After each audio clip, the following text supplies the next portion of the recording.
حضرت انس رضی اللہ تعالیٰ عنہ بیان کرتے ہیں، جب ہم نبی صلی اللہ علیہ وآلہ وسلم کے پیچھے نماز ظہر پڑھا کرتے تھے تو ہم گرمی سے بچنے کے لیے اپنے کپڑوں پر سر رکھ کر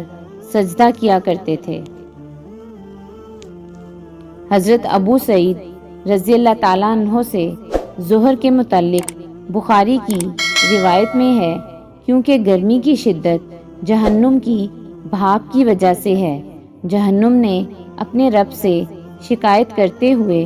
عرض کیا، میرے رب، میرے بعض حصے نے بعض کو کھا لیا۔ چنانچہ اللہ تعالیٰ نے اسے دو سانس،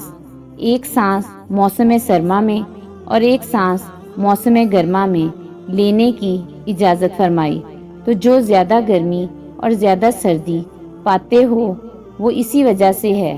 اور بخاری کی روایت میں ہے، پس تم جو گرمی کی شدت پاتے ہو تو وہ اس کی گرم ہوا کی وجہ سے ہے، اور تم جو زیادہ سردی پاتے ہو تو وہ اس کی ٹھنڈک کی وجہ سے ہے۔